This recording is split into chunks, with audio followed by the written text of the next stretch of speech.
हमें जो हाथ दिए गए हैं ना, ये दान करने के लिए दिए गए हैं। पैर दिए गए हैं तो भगवान के मंदिर जाने के लिए दिए गए हैं। कान दिए गए हैं ना, तो भगवान की कथा सुनने के लिए दिए गए हैं। यह कंठ दिया गया है ना, यह जीभ दी गई है ना, इस कंठ रूपी वीणा पर जिह्वा रूपी तार कसकर भगवान का नाम लेने के लिए दी गई है। अशुभ वाक्य बोलने के लिए यह जीभ हमें नहीं दी गई है। माताओं, अमरीश जी महाराज अपने पूरे शरीर के द्वारा भगवान की सेवा किया करते थे। और जो मेरे प्रभु की सेवा करता है ना, उसके लिए अरण्य कांड में एक दोहा आता है, कह रघुपति सुनु भामिनी बाता, मानहु एक भक्ति कर नाता, भक्तिहीन विरंच किन होई, सब जीवहु सो प्रिय मोहि सोई।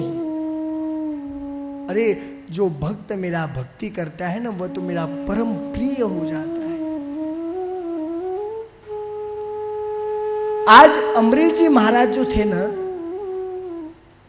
उन्होंने अपनी जीवन की हर एकादशी तिथि का व्रत किया था।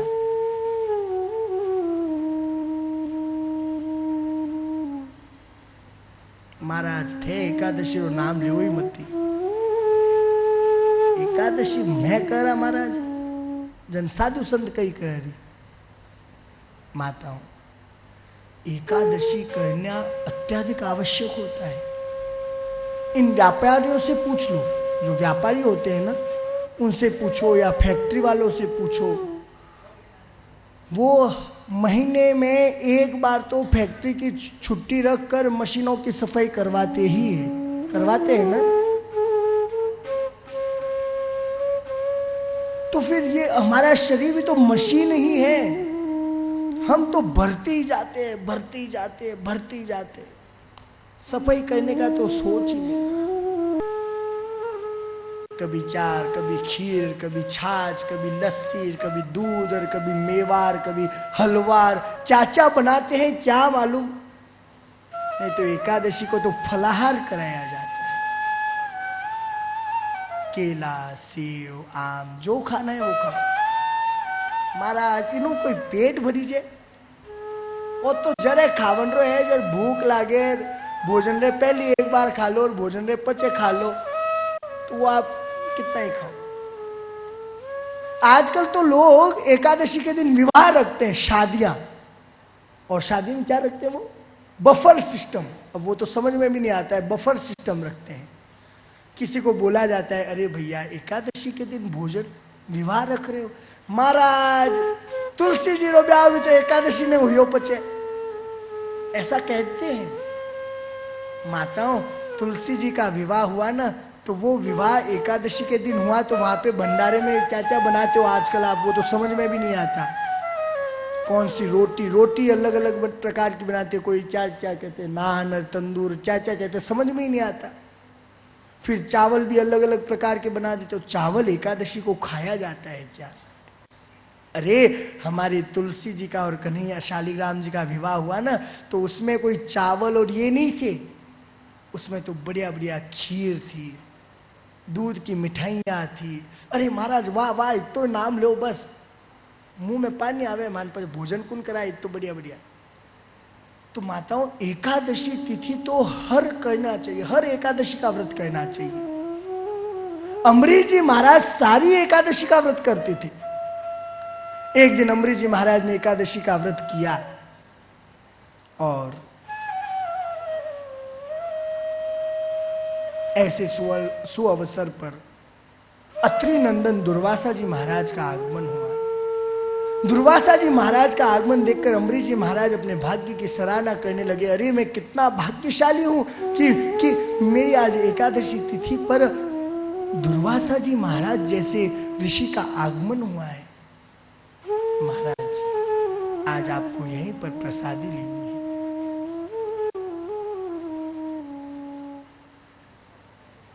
संयोग की बात यह थी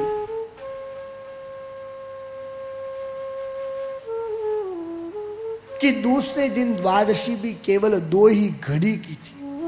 अर्थात 48 मिनट की। फिर त्रयोदशी लगने वाली थी। अब दुर्वासा जी महाराज को आने में इतना विलंब हो गया कि त्रयोदशी लगने वाली है। अब तो अम्बरीश जी महाराज को चिंता होने लगी। ब्राह्मणों ने कहा, महाराज ऐसा हो सकता है कि भगवान का जो चरणोदक है ना, वो आप एक घुट पान कर सकते हो। और माताओं, जैसे ही अम्बरीश जी महाराज भगवान के चरणोदक का पान करने लगे और दुर्वासा जी महाराज आकर कहते, अरे मूर्ख राजन, क्या किया तुमने? तुमने एक ब्राह्मण का अपमान कर दिया। एक ब्राह्मण को न्योता देते हो भोजन करने के लिए और बाद में उसका अपमान कर देते हो। और दुर्वासा जी महाराज तो क्रोध के अंदर सबसे आगे नाम आता है।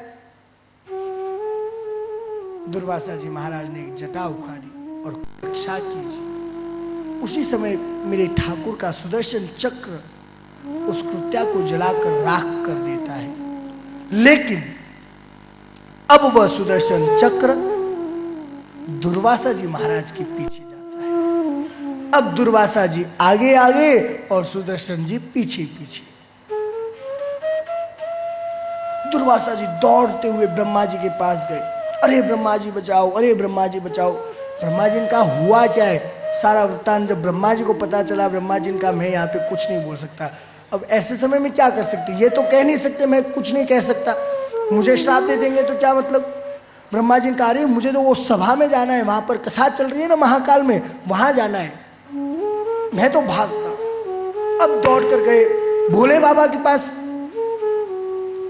भोले बाबा ने कहा, दुर्वासा जी मैं भी कुछ नहीं कर सकता। महाराज ये सुदर्शन तो आपने दिया है ना नारायण को, आप क्यों नहीं कर सकते?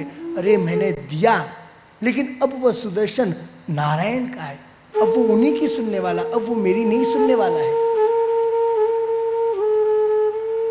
अब तो दुर्वासा जी दौड़ते हुए मेरे कन्हैया के पास गए।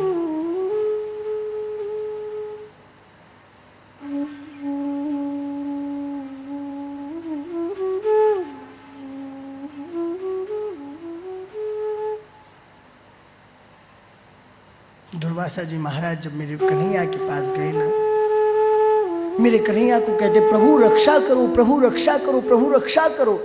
एक बार तो मेरे नारायण भी रक्षा करने के लिए खड़े हो गए, पर अचानक से मेरे नारायण का ध्यान उस भक्त अम्बरीश की ओर गया। नहीं, मैं दुर्वासा जी की रक्षा नहीं कर सकता। अरे महाराज, अहम भक्त पराधीन स्वतंत्र साधु ग्रस्त हृदयो भक्तिर भक्त जनप्रिया। महाराज, मैं स्वयं भक्त के अधीन हूं।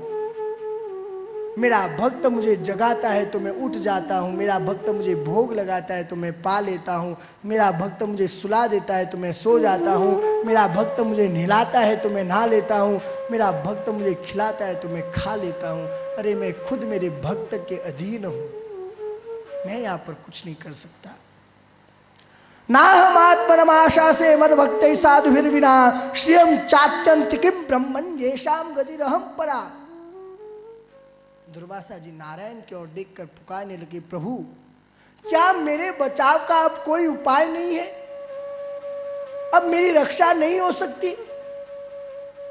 गोविंद ने कहा, हो सकती है, अगर तुम मेरे भक्त के चरण में जाकर प्रणाम करते हो। दुर्वासा जी यहां पर क्रोध अवस्था में, इसीलिए यहां पर दुर्वासा जी को साधु नहीं कहा गया है, यहां पर अम्बरीश जी महाराज को साधु कहा गया है, क्योंकि वो राजर्षि थे। साधवो हृदयम मह्यम साधु नाम हृदयम त्वहम मदन्यत तेन जानन्ति नाहं तेभ्यो मनागपि। अरे साधु के हृदय में मैं हूं और मेरे हृदय में साधु है। मेरे और साधु के बीच में ऐसा कोई ये नहीं है कि साधु मुझसे अलग है।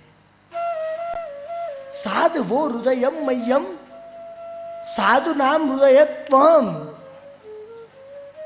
दुर्वासा जी ने कहा, प्रभु अब कोई रास्ता बता दीजिए। दुर्वासा जी महाराज दौड़ते हुए अम्बरीश जी की शरण में गए। माताओं, ऐसा नहीं था कि अम्बरीश जी इनका वहां गया तो गया, जावन दो आपा ने आपा भोजन कर लो अबे, नहीं। दुर्वासा जी महाराज गए ना तो इस पूरी प्रतिक्रिया को 1 वर्ष लगा। दुर्वासा जी महाराज भी 1 साल से उसी स्थान पर खड़े के खड़े हैं कि मेरे द्वारा किसी ब्राह्मण को नष्ट दोष नहीं प्राप्त हो, कष्ट प्राप्त नहीं। दुर्वासा जी महाराज आकर अम्बरीश जी के चरणों में प्रणाम करने लगे।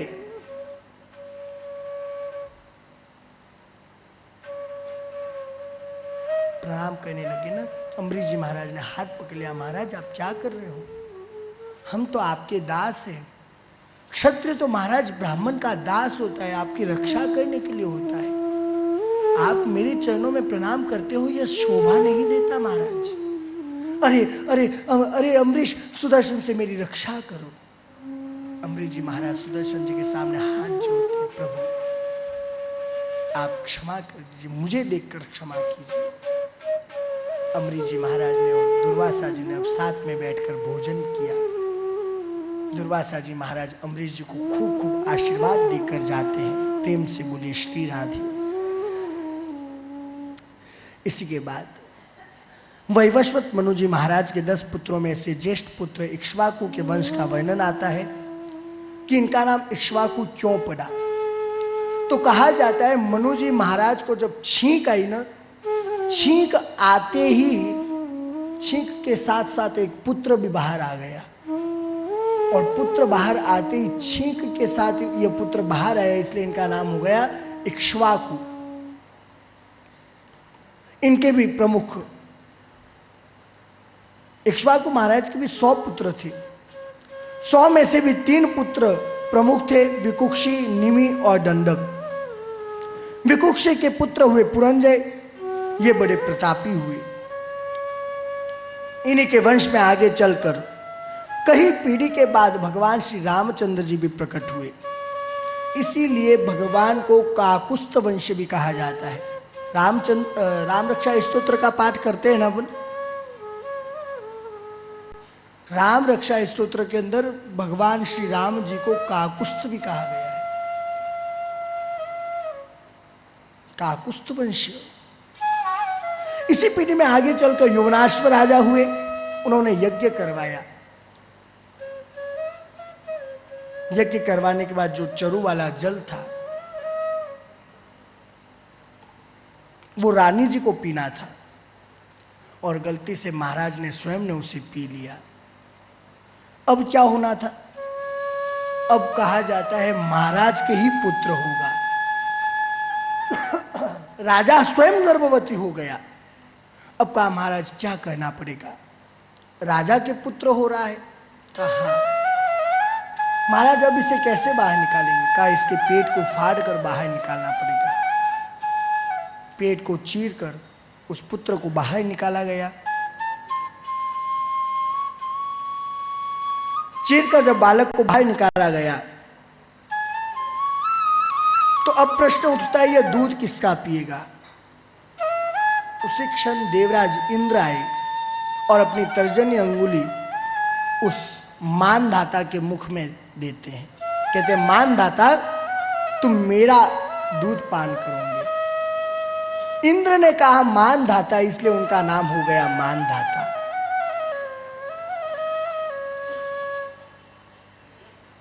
महाराज मानधाता के 50 कन्याएं थी। कितनी कन्याएं? 50 कन्याएं। एक बार एक सौभरी नाम के ऋषि थे जो यमुना जी में बैठकर तपस्या कर रहे थे। किसमें बैठकर? यमुना जी में। सौभरी ऋषि यमुना जी में बैठकर जब तपस्या कर रहे थे तो उन्होंने तपस्या करते हुए देखा कि एक मछली अपने गृहस्थ परिवार के साथ बड़ा आनंद कर रही है, क्रीड़ा कर रही है। सौभरी ऋषि के मन में आया कि अरे भैया, ये मछली होते हुए भी अपने गृहस्थी जीवन का पूर्ण आनंद ले रही है, तो मैं तो मनुष्य हूं, मुझे गृहस्थी जीवन का आनंद क्यों नहीं लेना चाहिए? यह इच्छा करते हुए सौभरी ऋषि मानधाता के पास आए। महाराज, मुझे विवाह करने के लिए कोई भी आपकी एक बेटी दो। अब मानधाता महाराज मन में विचार करते कि यह इतना बूढ़ा है, मेरी कौन सी बेटी इनका वरण करने वाली है, पर मना कर नहीं सकता हूं, मना कर दूंगा तो श्राप दे देंगे। इसलिए मानधाता ने मन में विचार किया कि मेरी 50 जो कन्याएं हैं ना, उनमें से कोई भी कन्या ऐसी नहीं है जो इनके गले में माला डालेगी। इसलिए मानधाता महाराज ने कहा, महाराज ऐसा करो, आप स्वयं हमारी 50 कन्याओं के कक्ष में चले जाओ, जो कन्या आपके गले में माला डाल देगी वह आपकी पत्नी बन जाएगी। सौबरी ऋषि तपस्वी थे, वे समझ गए कि मानधाता के मन में यह बात आ रही कि इस बुढ़े से विवाह कौन करेगा, इस वृद्ध से विवाह कौन करेगा। उसी क्षण सौबरी ऋषि ने अपने तप के द्वारा अपनी उम्र को 16 वर्ष की बना दिया, सुकुमार बन गए, एकदम युवक यौवनावस्था में आ गए। और जैसे ही सौबरी ऋषि उन कन्याओं के कक्ष में गए तो 50 की 50 कन्याओं ने अपनी पुष्पमाला सौबरी ऋषि के गले में डाल दी। मानधाता की 50 कन्याओं का विवाह सौबरी ऋषि के साथ हो गया। और आज भी इनके वंशज अहिवासी ब्राह्मण कहलाए जाते हैं। आज भी अहिवासी ब्राह्मण रहते हैं, वो इन्हीं के वंशज है, सौबरी ऋषि और मानधाता की कन्याओं के। राजा मानधाता के 50 कन्याओं के अतिरिक्त 3 पुत्र भी थे, पुरुकुत्स, अमरीश, मुचकुंद। मुचकुंद जी महाराज ने देवताओं की बड़ी सहायता की थी। देवताओं की बड़ी सहायता करने की वजह से वे थक चुके थे। थकने पर देवताओं ने कहा, महाराज आपको क्या चाहिए? कहा, मुझे निंद्रासन चाहिए, मैं सोना चाहता हूं। तो मुचकुंद महाराज को गुफा में सोने के लिए भेजा गया। आपको मालूम है कौन सी गुफा में भेजा गया, कहां भेजा गया? अपने राजस्थान में जो धौलपुर है ना, धौलपुर में ही मुचकुंद महाराज आकर सोए थे। धौलपुर की गुफा में ही मुचकुंद महाराज आकर विश्राम किया था। मुचकुंद महाराज ने चंबल नदी के किनारे। इन्हीं वंश में आगे जाकर त्रिशंकु राजा हुए। त्रिशंकु राजा के सत्यवादी राजा हरिश्चंद्र हुए। इनके लिए तो कहा जाता है, चंद्र टरे सूरज टरे, टरे जगत व्यवहार, पै राजा हरिश्चंद्र को टरे न सत्य विचार। सूरज टल सकता है, चंद्रमा टल सकता है, पूरे जगत का व्यवहार टल सकता है, पर राजा सत्यवादी हरिश्चंद्र का सत्य कभी भी नहीं टल सकता। सुखदेव जी महाराज वर्णन करते हुए कहते हैं, राजन, राजा हरिश्चंद्र जी महाराज के भी कोई पुत्र नहीं था।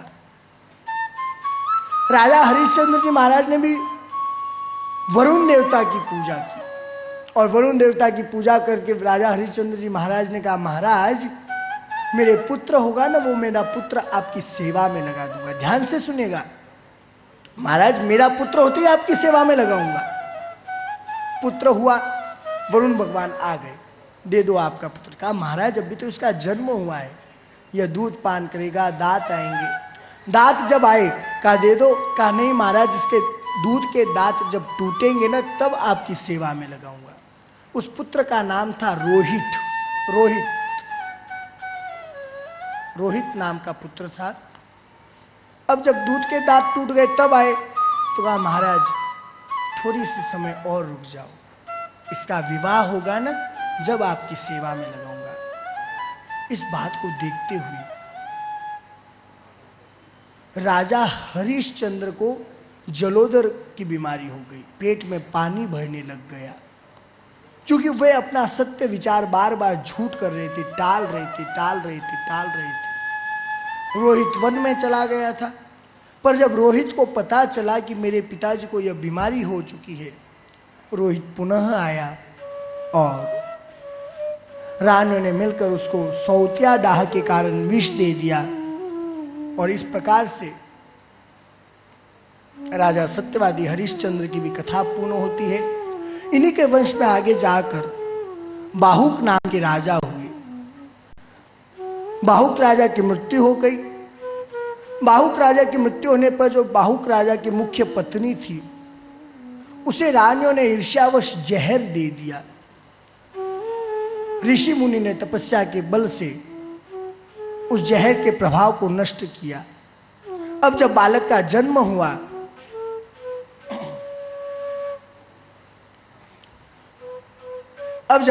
जन्म हुआ, तो बतलाया जाता है कि बालक के जन्म के साथ साथ उसके सिर पर विष भी रखा हुआ आ गया। सिर पर विष रखा हुआ आया। विष के साथ जन्म लेने की वजह से उनका नाम पड़ गया सगर। गर के साथ उत्पन्न हुआ, इसलिए उनका नाम सगर। अब सगर महाराज के भी 2 पत्नियां थी। सगर महाराज ने अश्वमेध यज्ञ किया। यज्ञ के घोड़े को चुराकर इंद्र लेकर चला गया। अब जब इंद्र लेकर गया तो इंद्र चुराकर कपिल देव मुनि के आश्रम में उस घोड़े को बांध देता है।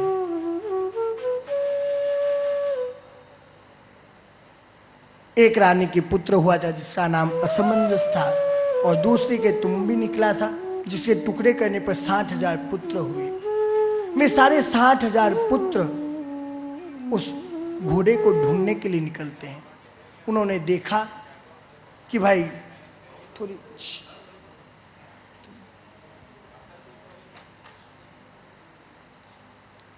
उन्होंने देखा कि भाई घोड़ा जो है वह तो कपिल देव मुनि जी के आश्रम में बांधा हुआ है। उन सब वे सारे जितने भी 60,000 पुत्र थे वे कपिल देव जी महाराज को मारने के लिए दौड़े। हन्यताम पाप इति षष्टि सहस्रिणः उदा अभिययुन रुन मिमेश तदा मुनि। मारो मारो मारो मारो मारो, यह चोर है चोर है चोर है चोर है कहकर भागने लगे। कपिल मुनि के आवाज आंखें खुलते ही सारे 60,000 पुत्र जलकर राख हो गए। अब इनके लिए अंशुमान ने बड़ी तपस्या की। अंशुमान जी की तपस्या के बाद दिलीप जी ने तपस्या की। दिलीप जी की भी तपस्या से मेरी गंगा मैया प्रसन्न न हुई। फिर भागीरथ जी महाराज ने गंगा मैया की तपस्या की। भागीरथ जी महाराज ने जब गंगा मैया की तपस्या की तो भागीरथ जी महाराज ने गंगा मैया को प्रकट करवाया। गंगा मैया प्रकट होकर कहते, देखो पुत्र, मैं इस पृथ्वी पर आ तो जाऊंगी, लेकिन पहला मेरा प्रश्न यह है कि मेरे इस प्रभाव को झेलेगा कौन। मेरा इतना तेज प्रभाव रहेगा कि मैं पृथ्वी को चीर कर रसातल में चली जाऊंगी, तो मेरे इस प्रभाव को झेलने वाला कौन है। और दूसरा प्रश्न किया कि पुत्र, आज मेरे इसमें तो सभी स्नान करेंगे, मैं पापिनी होती जाऊंगी, तो मैं शुद्ध कब होंगी। मेरे शुद्ध होने का कोई उपाय रहेगा क्या। आप स्वयं माताएं काफ़ी माताएं ऐसी है जो मासिक स्नान करने जाती है, 12 मासी स्नान करने जाती है, पूर्णिमा स्नान करने जाती है, जाते हो ना। तो आपने कभी मन में ऐसा विचार किया कि भाई हमारा पाप तो गंगा जी में धो रहे हैं, लेकिन जो गंगा मैया हमारे पाप से धीरे धीरे उसमें पाप बढ़ रहा है, वो कब शुद्ध होगी। तो पहले प्रश्न का उत्तर तो भागीरथ जी महाराज ने कहा, माँ भगवान शिव आपको झेल लेंगे। और दूसरे प्रश्न का उत्तर है, माँ आप कह रही है ना कि मैं पापिनी हो जाऊंगी, मैं शुद्ध कब होंगी।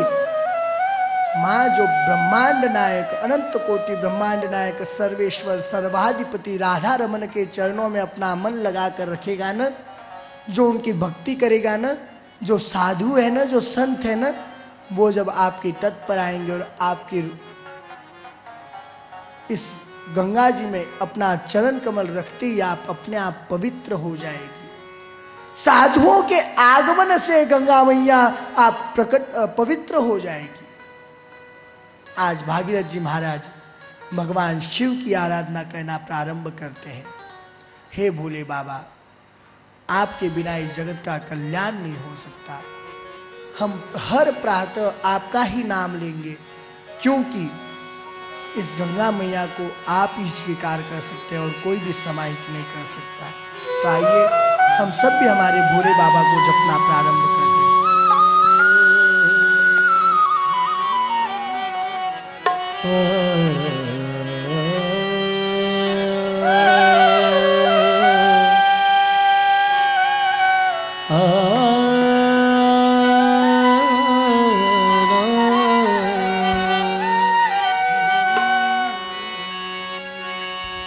नमामि शमीशान निर्वाण रूपम् विभुं व्यापकं ब्रह्म वेदस्वरूपम्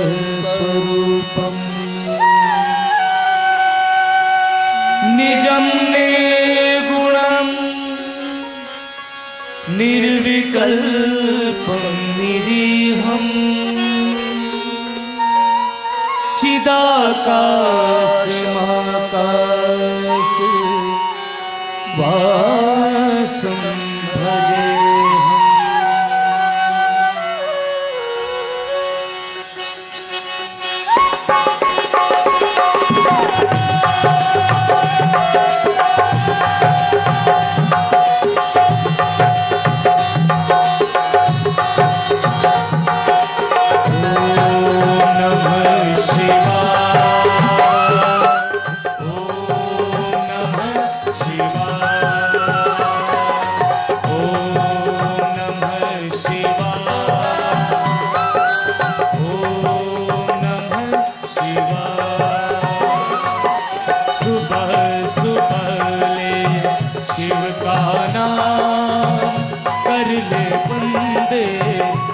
शुभ काम सुबह सुबह ले शिव का नाम कर ले बंदे ये शुभ काम सुबह सुबह ले शिव का नाम शिव आएंगे तेरे काम सुबह सुबह ले शिव का नाम कर ले बंदे ये शुभ काम। ओम नमः शिवाय ओम नमः शिवाय ओम सभी बोलेंगे दोनों हाथ ऊपर करते हुए ओम नमः शिवाय।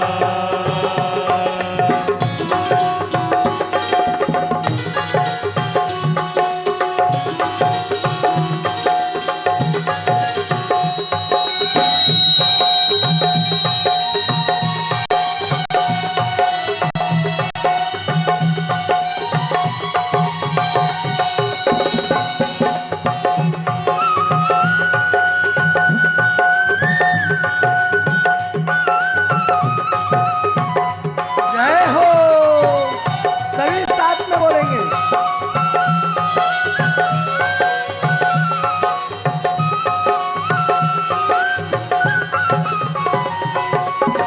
खुद को राख लपेटे फिरते औरों को देते धन्यवाद खुद को राख लपेटे फिरते औरों को देते धन्यवाद खुद को राख लपेटे फिरते औरों को देते धनदान खुद को राग लपेटे फिरते औरों को देते धनदान देवों के हित विष पी डाला नीलकंठ को कोटि प्रणाम नीलकंठ को कोटि प्रणाम सुबह सुबह ले शिव का नाम शिव आएंगे तेरे काम सुबह सुबह ले शिव का नाम कर ले बंदे ये शुभ काम। ओम नमः शिवाय ओम नमः शिवाय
शिव के रहते कैसी चिंता, साथ रहे प्रभु आठों याम। शिव के रहते कैसी चिंता, साथ रहे प्रभु आठों याम। शिव के रहते कैसी चिंता, साथ रहे प्रभु आठों याम।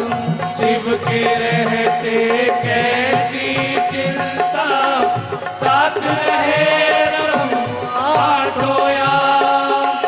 शिव को भज ले सुख पाएगा, मन को आएगा आराम, मन को आएगा आराम। सुबह सुबह ले शिव का नाम, शिव आएंगे तेरे काम। सुबह सुबह ले शिव का नाम, कर ले बंदे ये शुभ काम। सुबह सुबह ले शिव का नाम, शिव आएंगे तेरे काम।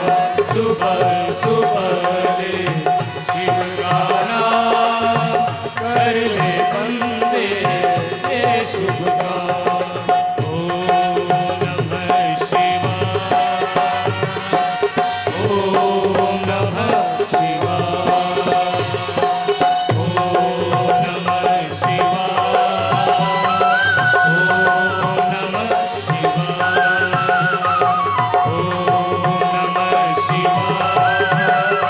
शिवाय, ओम नमः शिवाय, ओम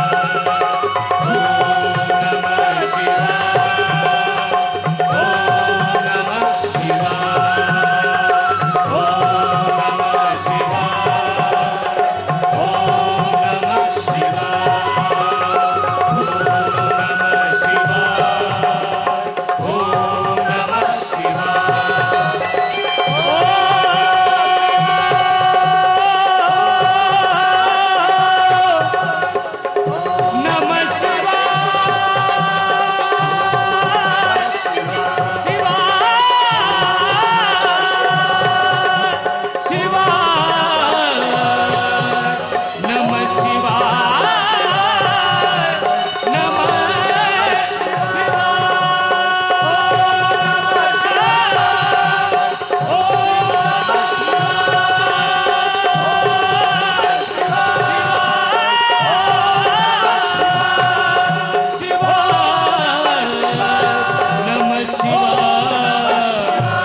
महादेव की जय।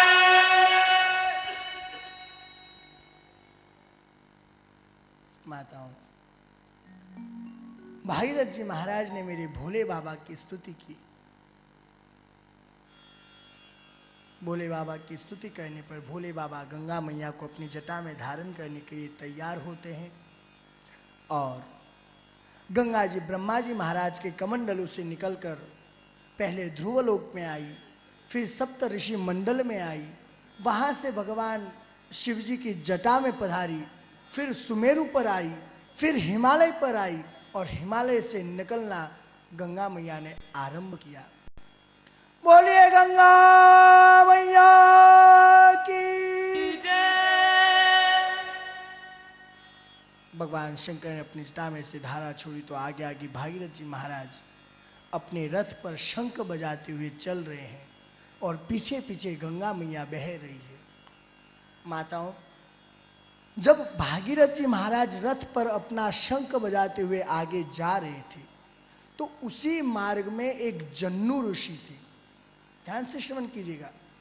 उसी मार्ग में एक जन्नू ऋषि भगवान की तपस्या कर रहे थे और गंगा मैया का प्रवाह इतना तेज था कि गंगा मैया ने जन्नू ऋषि की कुटिया को भी अपने साथ ले लिया था। यह देखते ही जन्नू ऋषि को बड़ा क्रोध आया और जन्नू ऋषि ने एक ही अंजलि में गंगा मैया को पान कर लिया। जन्नू ऋषि ने गंगा जी का पान करते ही भागीरथ जी महाराज जन्नू ऋषि को मनाना प्रारंभ करते हैं, महाराज हमारे पूर्वजों का उद्धार करना अत्याधिक आवश्यक है, उन्हें मोक्ष देना अत्याधिक आवश्यक है, और आप अगर गंगा जी को पान कर लेंगे तो हमारे पूर्वजों का उद्धार कैसे होगा। अब माताओं देखना, विशेष बात आपको ज्ञात होने वाली है। जन्नू ऋषि ने मन में विचार किया कि अगर मैं गंगा मैया का मैंने पान तो कर ही लिया है, अब मैं अगर मुंह से वापस निकालता हूं तो उल्टी का दोष हो जाएगा।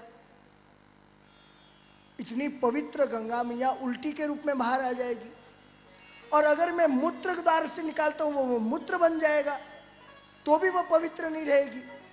तो अब मुझे गंगा मैया को कैसे निकालना चाहिए, क्या करना चाहिए मुझे कि गंगा मैया मेरे हृदय से, मेरे शरीर से वापस बाहर आ जाए। तो जन्नू महाराज ने, जन्नू ऋषि ने अपनी जंगा को फाड़ कर अपनी जंगा में से गंगा मैया को वापस बाहर निकाला, और इसी दिन से गंगा मैया का नाम जानवी हो गया। बोलिए जानवी मैया की जय।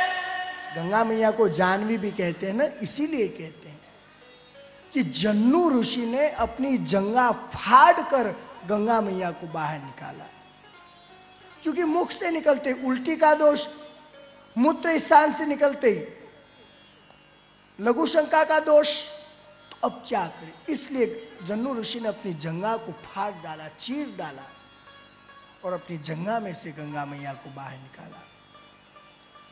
भगवती तव तीरे नीर मात्रा शनोहम विगत विषय तुष्ण आराधयामी सकल कलुभ संगे स्वर्ग सोपान संगे तरल तरम तरंगे देवी गंगे प्रसीद। गंगा मैया का जैसे उनकी पूर्वजों की अस्थियों से स्पर्श हुआ और उनको मोक्ष प्राप्त हो गया। इसी वर्ष में खटवांग राजा हुए, दीर्घबाहु हुए, दीर्घबाहु के बाद महाराज रघु हुए, अज हुए, और उनके दशरथ जी महाराज हुए। दशरथ जी महाराज, एक विशेष बात बतलाता हूं माताओं, सूर्य वंश जो था ना, सूर्य वंश में बिना यज्ञ किए हुए किसी के पुत्र हुआ ही नहीं। साक्षात सूर्य से लेकर हमारे प्रभु श्री राम भगवान तक पहले यज्ञ करना पड़ता था, फिर पुत्र होता था। आपने हर जगह देखा है, पहले यज्ञ हुआ, पहले फिर रानी का नहीं हमें कन्या चाहिए, उसके बाद में यहाँ आए, यहाँ आकर सूर्य ने यज्ञ किया तो वो कन्या बन गया, फिर बाहु को किया यज्ञ, यज्ञ करने के बाद पुत्र हुआ। अब दशरथ जी महाराज के 100 रानियां थी, उनमें से प्रमुख 3 थी, उन 3 रानियों के भी कोई पुत्र नहीं था, कोई पुत्र है ही नहीं। अब क्या करें।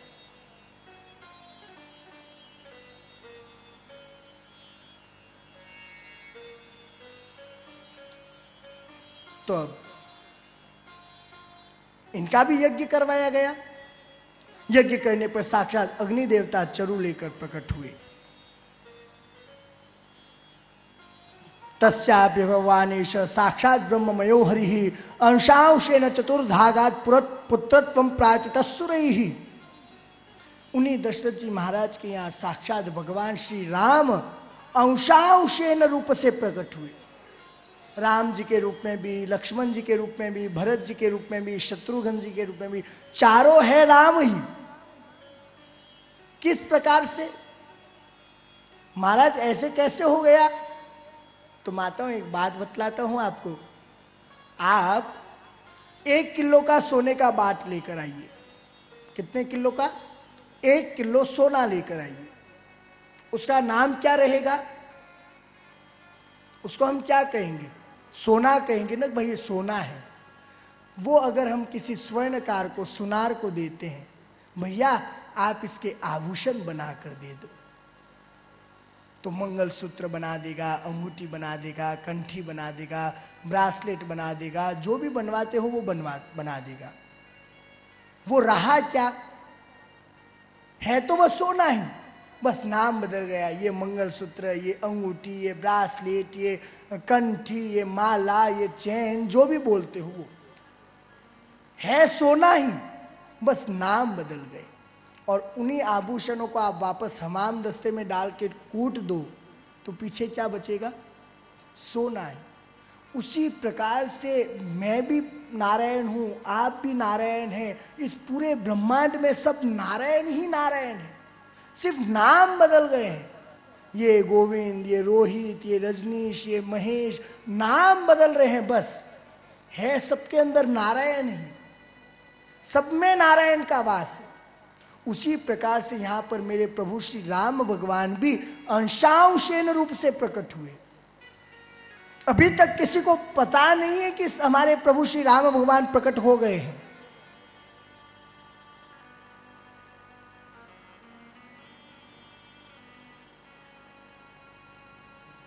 यह बात बतलाई जा रही है राजा परीक्षित को कि इस प्रकार से यज्ञ करने पर दशरथ जी महाराज के यहां पुत्र होंगे। तो कहा महाराज यज्ञ करेगा कौन? तो कहा भैया श्रृंगी ऋषि को बुलाना पड़ेगा। कौन से श्रृंगी ऋषि? याद आया क्या कुछ? जिन्होंने राजा परीक्षित को श्राप दिया है, वे ही श्रृंगी ऋषि। और वे श्रृंगी ऋषि कौन है? दशरथ जी महाराज के दामाद जी है। दशरथ जी महाराज के दामाद है श्रृंगी ऋषि। दशरथ जी महाराज की बेटी का नाम है शांता और शांता के पति है श्रृंगी। श्रृंगी ऋषि स्वयं आकर आज यज्ञ कर रहे हैं। यज्ञ के अंदर साक्षात अग्नि देवता पायस लेकर आए। पायस लेकर आने पर तीनों रानियां गर्भवती हुई। समय पा करके माता कौशल्या के गर्भ से भगवान श्री रामचंद्र भगवान, कैकेयी के गर्भ से भरत जी महाराज और माता सुमित्रा के गर्भ से लक्ष्मण जी एवं शत्रुघ्न जी सब पैदा हुए। और जब राम जन्म का हमारे दशरथ जी महाराज को आभास हुआ कि मेरे राम का पुत्र हुआ है, मेरे भरत जी आए हैं, मेरे लक्ष्मण जी आए हैं, मेरे शत्रुघ्न जी आए हैं, तो पूरे अयोध्या में आज धूम मच गई। आज पूरे अयोध्या में धूम मच रही है। माताओं, अयोध्या में बधाइयां बांटी जा रही हैं कि अरे दशरथ जी महाराज के यहां 4 पुत्र हुए हैं। राम जी महाराज हुए, भरत जी हुए, लक्ष्मण जी हुए, शत्रुघ्न जी हुए।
बरसा दो मूसलधार अवध में लडुआ बटे दोनों हाथ ऊपर करते हुए अवध में लडुआ बटे चिड़ी चिड़ी उड़े रे गुलाल अवध में लडुआ बटे चिड़ी उड़े रे गुलाल अवध में लडुआ बटे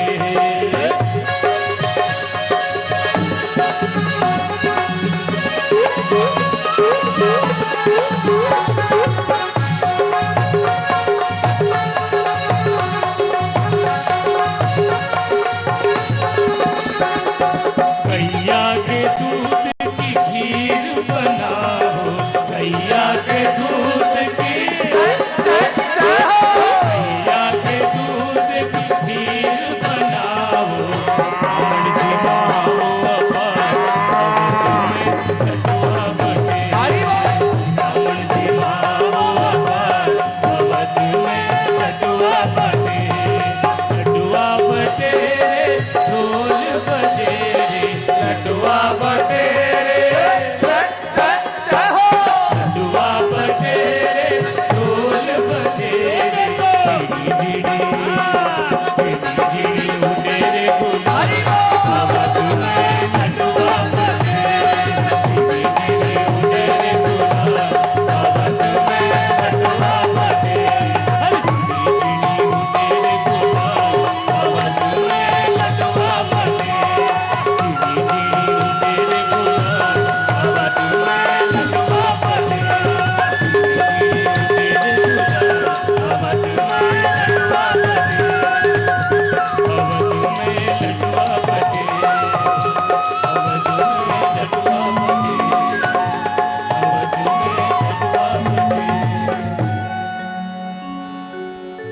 बोल सियावर रामचंद्र भगवान की जय।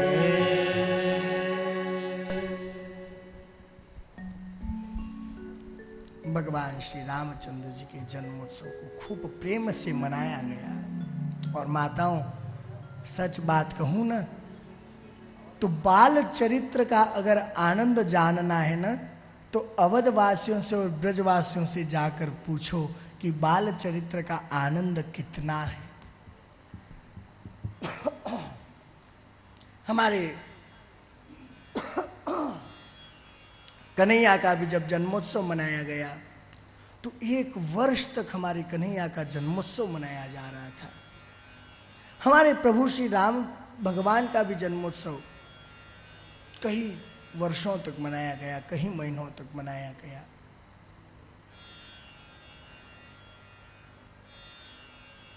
दशरथ जी महाराज ने खूब सारे ब्राह्मणों को भोजन कराया, खूब सारा दान दिया, दक्षिणा दी। आज हमारे प्रभु श्री राम भगवान अपने प्रतिबिंब को देखकर क्रीड़ा कर रहे हैं।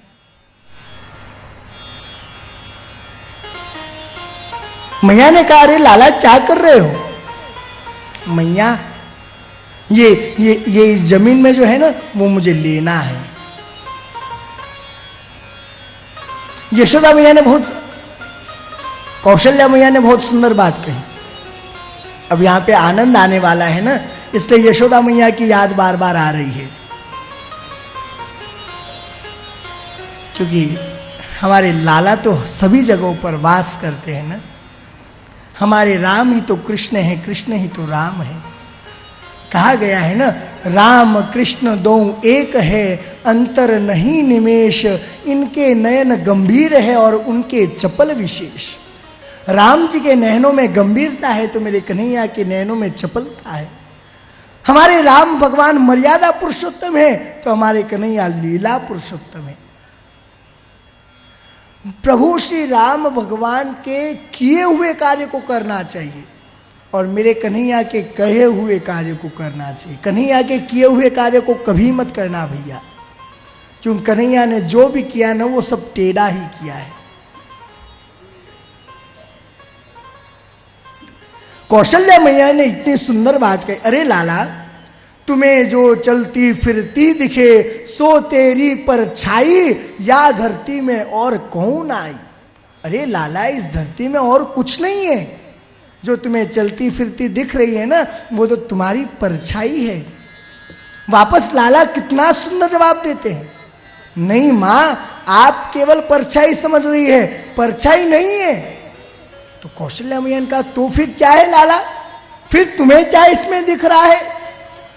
केवल जानो ना परछाई, मेरी दुल्हन धरती माई, कैसे बाहर आवे सो बताते जननी माई। अरे मैया, तुम इसको केवल परछाई मत कहो, मेरी दुल्हन भी इस धरती के अंदर है। सीता मैया धरती से ही तो प्रकट हुई थी। मां, इसको केवल परछाई मत समझो, इस पृथ्वी में तो मेरी दुल्हन समा रही है।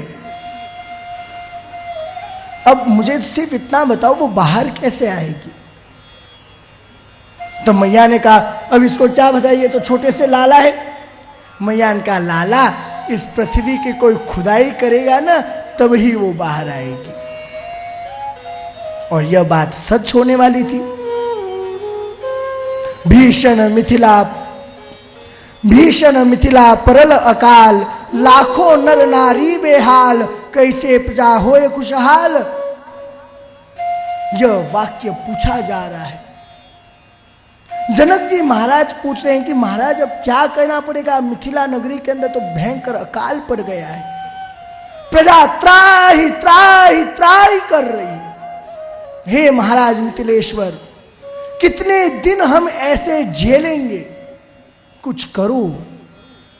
माताओं, इसके आगे क्या किया जा सकता है, आप स्वयं जानते हैं कि दुनिया ऊपर राजा है, लेकिन राजा के ऊपर कौन है।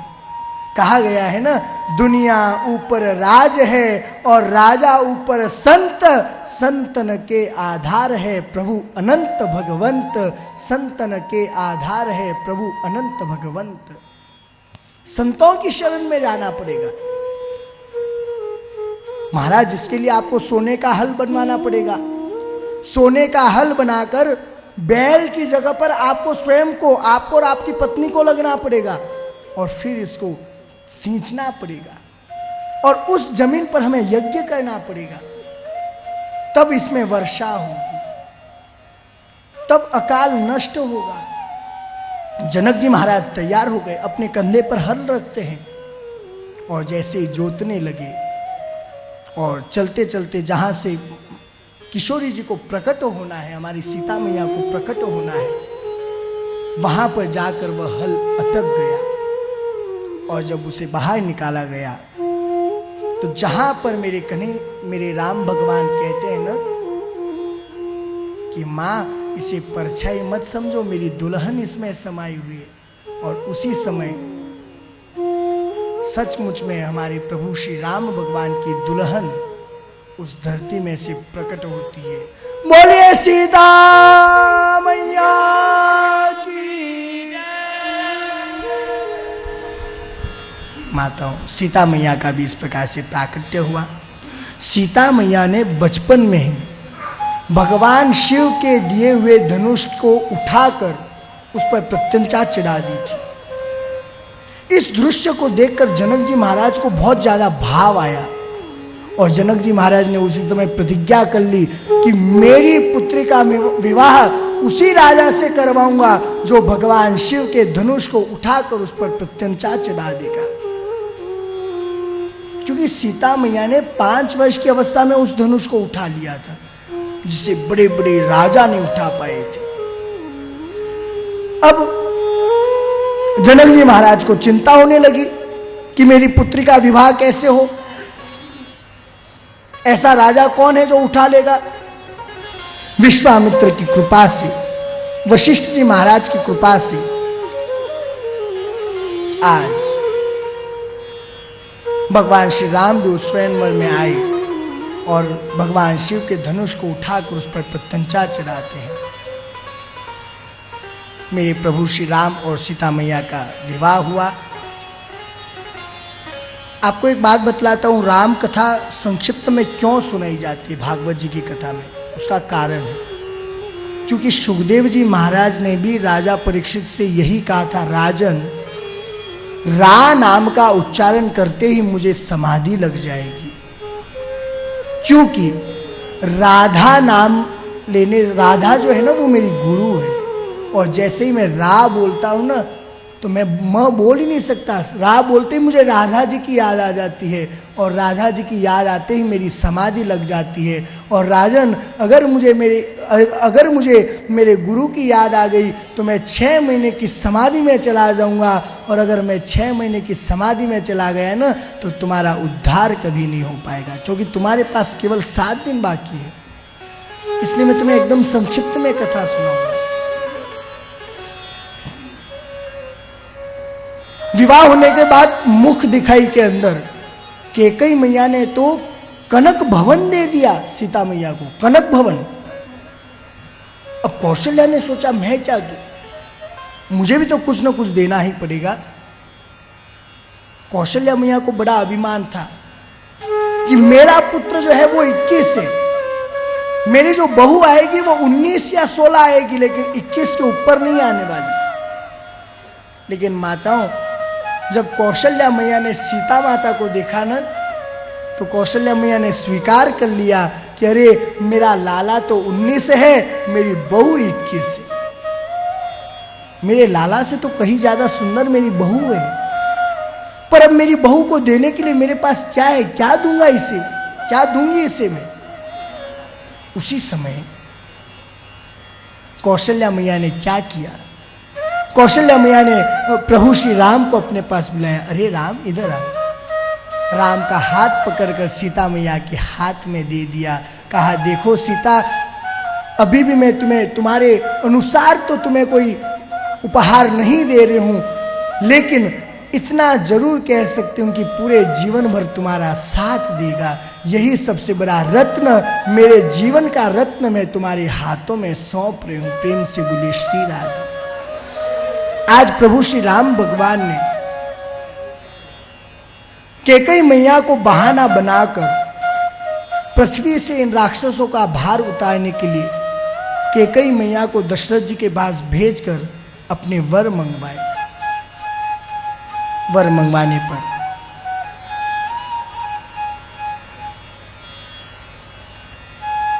प्रभु श्री राम तैयार हो गए। हाँ, मैं जाने को तैयार हूं। प्रभु श्री राम सीता मैया को कहते देखो देवी, यहाँ पर मैया के और पिताजी की बढ़िया सेवा करना।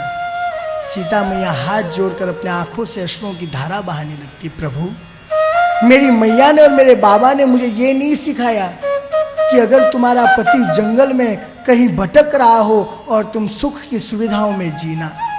मेरी मैया और बाबा ने कहा कि जैसे तुम्हारा पति अपना जीवन निर्वाह करता है, उसी प्रकार से तुम अपने पति के सुख और दुख में उसका साथ देना। इसलिए प्रभु, मैं तो आपके साथ चलूंगी। अगर आप सुख में हो तो मैं सुख में, आप दुख में हो तो मैं भी दुख में रहने के लिए तैयार हूँ। लेकिन आप दुख में रहो और मैं इस सुख की सुविधाओं को कभी निर्वाह नहीं कर सकती। सीता मैया तैयार हो गई। प्रभु श्री राम ने कहा अरे लक्ष्मण,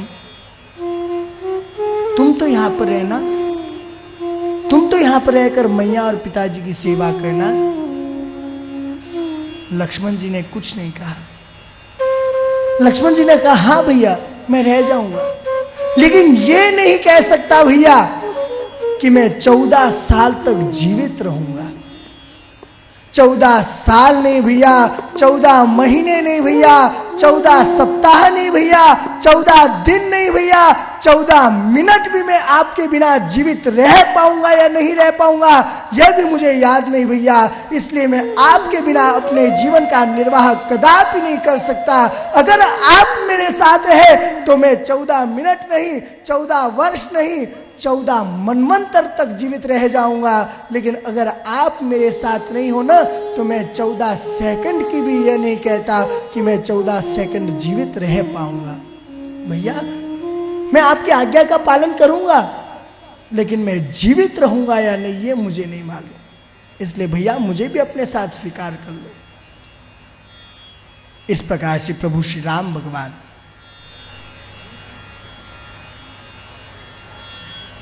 सीता मैया को, लक्ष्मण जी को ले जाकर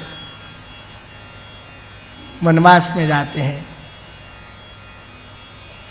रावण के द्वारा सीता जी का हरण किया जाता है। प्रभु श्री राम के द्वारा रावण का वध कर लंका पर विजय प्राप्त करना, तत्पश्चात विभीषण जी महाराज का राज्य तिलक करना। जब प्रभु श्री राम पुनः अयोध्या लौटते हैं तो अयोध्या की प्रजा इतनी प्रसन्न होती है। माताओं, रामचरित्र भी बहुत बड़ा चरित्र है। अगर हम इसे कहें ना तो आज का पूरा दिन भी कहे तो राम कथा भी कम ही है। सारी प्रजाओं के आंखों से अश्रुओं की धारा बहती थी। उन्होंने अपने घर में दीपक लगाना बंद कर दिया था कि हमारे प्रभु श्री राम अंधेरे में रहते तो हम दीपक कैसे लगा सकते हैं। हमारे प्रभु श्री राम जमीन पर सोते हैं तो हम शैया पर कैसे सो सकते हैं। सबने सुख का त्याग कर दिया था। लेकिन आज प्रभु श्री राम आए ना तो सभी ने हमारे प्रभु श्री राम की स्तुति करना प्रारंभ किया। सभी ने हमारे प्रभु श्री राम की स्तुति गाई, सबने मिलकर कि आज हमारे प्रभु श्री राम आ गए। आज अयोध्या में खुशी वापस से आ गई है। आज अयोध्या में घी के दीपक जलाए जाएंगे। आज अयोध्या में सभी शैया पर सोएंगे। आज अयोध्या में सभी घरों पर बांदरवाल बांधी जाएगी। आज अयोध्या में एकदम प्रसन्न अवस्था में है सभी। आज धूमधाम से महोत्सव मनाया जाएगा। सभी ने हमारे प्रभु श्री राम की स्तुति करना प्रारंभ किया। सब प्रेम से हमारे प्रभु श्री राम को प्राप्त करके अपने जीवन को धन्य समझने लगे। हम कितने सौभाग्यशाली हैं कि हमें हमारे राजा प्रभु श्री राम पुनः प्राप्त हो गए। माताओं, हम सब एक बार हमारे भगवान श्री राम की स्तुति करते हैं और उसके बाद हमारे कन्हैया को प्राप्त करेंगे।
मन जाहि राजन मिलहि सो बरु सहज सुंदर सावरो करुणा निदान सुजान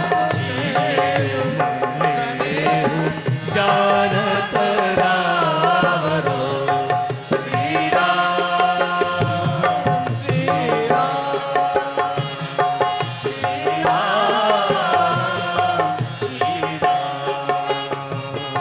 श्री रामचंद्र कृपालु अवधरदारु नवकंज लोचन कंद मुख करकंद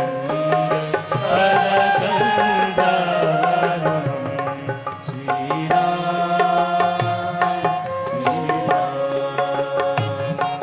श्री राम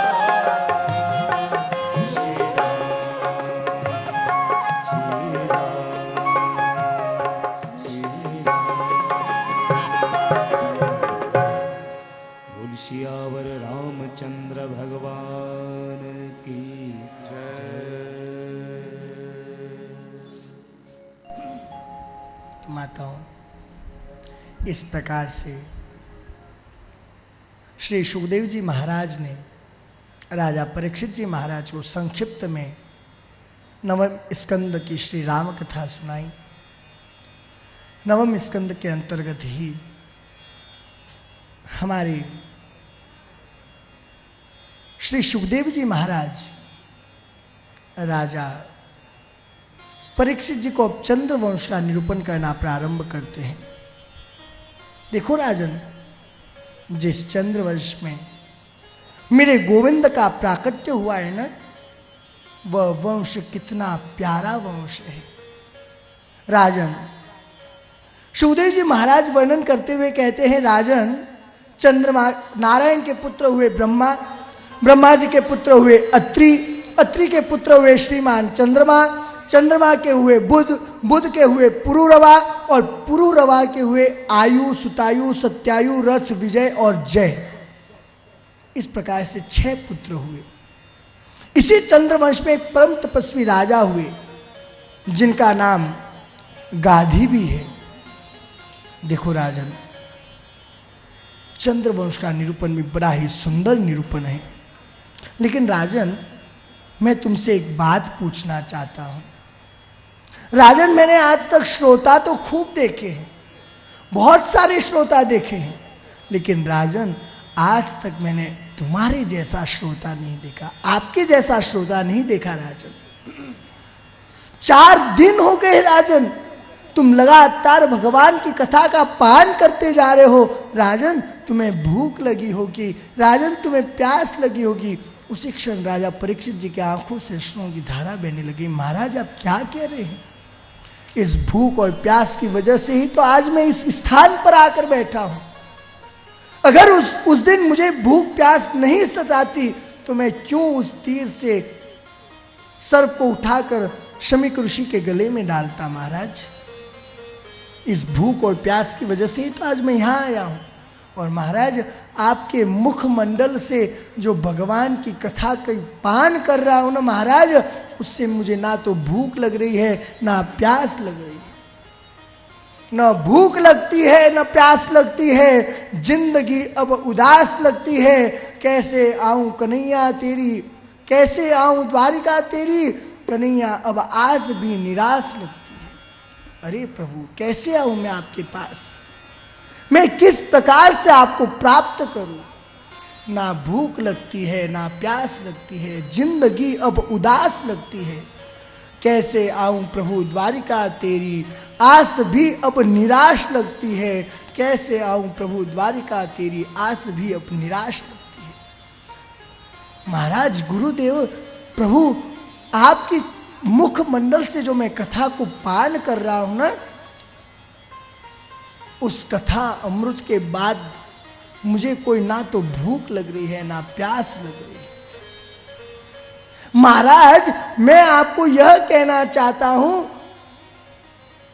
कि अगर किसी को रसगुल्ला मिल रहा है तो वो गुड़ खाकर अपना मुंह क्यों चिपचिपा करेगा, वो रसगुल्ला ही खाएगा ना। ऐसा तो है नहीं रसगुल्ला रखा हुआ है और गुड़ रखा हुआ है तो वो गुड़ खाएगा, अरे वाह बस खा लिया मैंने, वो रसगुल्ला खाएगा। गुड़ खाकर मुंह चिपचिपा करूंगा, इससे तो अच्छा रसगुल्ला खाकर मुंह चिपचिपा करूं। तो महाराज अगर मुझे साक्षात कथा अमृत का पान मिल रहा है तो मैं इस सांसारिक जल को पीकर क्या करूंगा, सांसारिक भोजन को प्राप्त करके क्या करूंगा। ये तो बस यहां तक स्वाद है महाराज, इसके बाद तो स्वाद कुछ नहीं। देखो माताओं, संसारी जो होता है ना वो स्वाद देखकर रुकता है और भक्त जो होता है वो सत्संग देखकर रुकता है। यहां पर कल मुझे एक भक्त ने कहा, महाराज इंदौर में है ना रात्रि काल में बहुत सुंदर मेला लगता है। मैंने कहा अरे काय का मेला लगता है, हम तो नए हैं ना भैया यहाँ के लिए, कहाँ किस चीज का मेला लगता है। महाराज आपको मालूम नहीं, क्या तो खिचड़ी मिलती है, क्या साबूदाना मिलता है। अरे अरे वाह वाह वाह वाह, आपने कभी इंदौर में भगवान की भागवत कथा सुनी नहीं? नहीं महाराज खूब सुनी। तो आपने ये तो नहीं कहा कि महाराज इंदौर में भागवत की कथा कितनी सुंदर होती है, आप ये कह रहे हो कि महाराज इंदौर में मेला बहुत अच्छा लगता है, खिचड़ी बहुत अच्छी मिलती है। जोधपुर का जरूर मैं कह सकता हूं, जोधपुर में मेला लगता है, क्या मिलता है क्या नहीं मिलता है, भक्त बताते रहते हैं महाराज ऐसा है महाराज वैसा है। बॉम्बे गए थे, बॉम्बे की कथा में भी यजमान ने मुझे कहा महाराज बहुत बढ़िया मिलता है। तो संसारी जो होता है ना वो स्वाद देखकर रुक जाता है। गाड़ी पे जा रहा है, अरे अरे वाह वाह वाह वाह कितना सुंदर, वो क्या बोलते हो आप मालूम ही नहीं, मुझे तो कुछ समझ में भी नहीं आता, कितना सुंदर पकवान बन रहा है, गाड़ी रोको खा के ही चलते हैं। तो संसारी कभी भी स्वाद देखकर रुक जाता है और सत्संगी जो होता है ना महाराज वो भगवान के भागवत कथा, अरे वाह कितनी सुंदर भागवत जी की कथा चल रही है, अब तो मुझे कोई परेशानी नहीं, मैं तो पूरी भागवत कथा सुनकर ही यहां से जाऊंगा। तो संसारी स्वाद देखकर रुकता है और भक्त भागवत देखकर रुकता है, सत्संगी जो भजन देखकर रुकता है। आचार्य सुखदेव जी महाराज वर्णन करते हुए कहते हैं, राजन चंद्रवंश बड़ा ही प्यारा वंश है। राजन तुम्हारी नैष्ठिक बुद्धि वासुदेव की कथा में हो चुकी है। आदरणीय सुखदेव जी महाराज वर्णन करते हुए कहते हैं, राजन पृथ्वी पर जब ज्यादा पाप बढ़ गया ना तो पृथ्वी गौ माता का रूप धारण करते हुए ब्रह्मा जी के पास गई, देवताओं के पास गई। ब्रह्मा जी ने कहा मैं अभी भगवान से बात करके बताता हूं क्या करना है। वसुदेव गृहे साक्षात भगवान पुरुष परः जनिष्यते तत्प्रियार्थम संभवन्तु सुरस्त्रिया। ब्रह्मा जी ने कहा अरे भगवान ने हमारी बात को स्वीकार कर लिया है। भगवान वसुदेव जी महाराज के यहाँ मथुरा के जो नरेश है उनके यहाँ पुत्र बनकर आने वाले हैं। गोकुल में नंद जी की भार्या यशोदा है, वहां पर जाकर उनका पालन पोषण होगा। देखो देवताओं हमारा भी कुछ कर्तव्य बनता है और हमारा कर्तव्य क्या बनता है कि हम भी अपने अपने अंशों के द्वारा वहां पर कोई जीव बनकर रहो, कोई गोपी बनकर रहो, कोई मोर बनकर रहो, कोई कोयल बनकर रहो, कोई चिड़िया बनकर रहो, कोई गौ माता बनकर रहो, तो कोई ग्वाल बनकर रहो, तो कोई बछड़ा बनकर रहो। हमारा कर्तव्य होता है कि हम भी प्रभु के साथ साथ अपने अपने अंशों के द्वारा वहां रहे। मथुरा के बड़े यशस्वी राजा है जिनका नाम उग्रसेन है। ऐसा बताया जाता है उग्रसेन महाराज के कोई पुत्र नहीं था। उन्होंने यज्ञ किया, यज्ञ करने पर महाराज उनकी पत्नी गर्भवती हुई। पत्नी जब गर्भवती हुई तो वह वन में विहार करने गई। जब वह विहार करने गई तो उस वन के अंदर द्रुमिल नाम का एक राक्षस रहता था। द्रुमिल नाम के राक्षस की छाया उग्रसेन महाराज की पत्नी के गर्भ पे गिर गई। इस कारण से वह पुत्र जो था वह दूषित हो गया, जिसका नाम कंस है। ब्राह्मणों ने कहा, महाराज आपका पुत्र आपके वंश को नष्ट कर देगा। उग्रसेन महाराज ने उस बालक को टोकरी में डाला और यमुना जी में बहा दिया। थोड़ी ही दूरी पर शूरसेन जी महाराज तपस्या कर रहे थे, संध्या वंदन कर रहे थे। उन्होंने इस बालक को देखा, उन्होंने उस बालक को पालना प्रारंभ किया। अब कंस जो है वो वसुदेव जी महाराज के साथ शूरसेन जी के यहां पल रहा है। एक दिन नारद जी ने कंस को जाकर कहा, अरे तुम्हारे असली पिता उग्रसेन जी है। यह कहते ही कंस रात्रि में उठकर कैलाश पर्वत पर चला गया। भगवान शिव को प्रसन्न करके वरदान पाने के लिए भगवान शिव ने उन्हें धनुष दिया और कहा, देखो कंस, जो इस धनुष को तोड़ेगा वो तुम्हें जिंदा नहीं छोड़ेगा, वही तुम्हारा काल होगा। अब कंस ने अपनी सेना में अघासुर, बकासुर, व्योमासुर, अरिष्टासुर, केसी, धेनुकासुर सभी असुरों को शामिल कर लिया। कंस के मन में विचार आया, पहले तो उसने उग्रसेन जी महाराज को कारागृह में डाल दिया। अब उसके मन में विचार आया कि अरे देव की कुछ भी हो जाओ, है तो मेरी बहन न, मैं इसका विवाह कर देता हूं। वसुदेव जी महाराज को जानते थे, कहा वसुदेव जी के साथ रहा हुआ भी हूं। वसुदेव जी के साथ विवाह कराया गया। जब वसुदेव जी महाराज के साथ विवाह करवाया गया, जब विदा हो रहे थे उस समय आकाशवाणी हुई, पथि प्रग्रहिणम कंसम आभाष्याः शरीरवाग अस्याष्ट्वाष्टमो गर्भो हंतायाम महसे बुध। राजन कंस, तुम जिसको विदा कर रहे हो ना, उसी का 8वां गर्भ तुम्हारा काल होगा। और यह बात जैसे कंस ने सुनी, उसी समय कंस रथ पर से नीचे उतरा और देवकी के केशों को पकड़कर खींचने लगा। तलवार बाहर निकाली और देवकी के धड़ पर चलाने ही वाला था, जब तक वसुदेव जी महाराज ने कंस के चरणों का आश्रय लिया। महाराज आप क्या कर रहे हो? महाराज देवकी आपकी बहन है, और हमारे हिंदू धर्म में तो कहा जाता है कि विवाह के समय साक्षात लक्ष्मी का रूप रहती है नारी। महाराज आप अपनी बहन को शस्त्र के द्वारा, वो भी विवाह के समय मार रहे हो।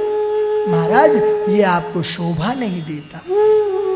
अरे मैं कुछ नहीं चाहता हूं, मैं तो यह जानता हूं कि अभी आकाशवाणी हुई और आकाशवाणी ने कहा है कि अस्याष्टमो गर्भो हंतायाम महसे बुध, इसका 8वां गर्भ मेरा काल होगा। वसुदेव जी महाराज ने कहा, महाराज अगर जीवन में कोई सत्य है ना तो वो मौत है, और कुछ सत्य नहीं है महाराज।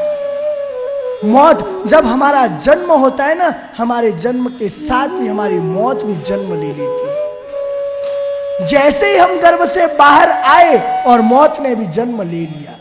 अरे मृत्यु तो हमारी बहन का नाम है, क्योंकि वो हमारे साथ जन्म लेती है।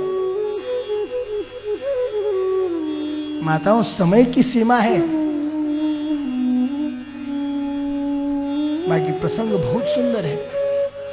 मौत जो है ना, वो कहीं पर भी किसी भी समय कभी भी आ सकती है, और वो नहीं आ सकती तो वो आपको उस स्थान पर बुला सकती है।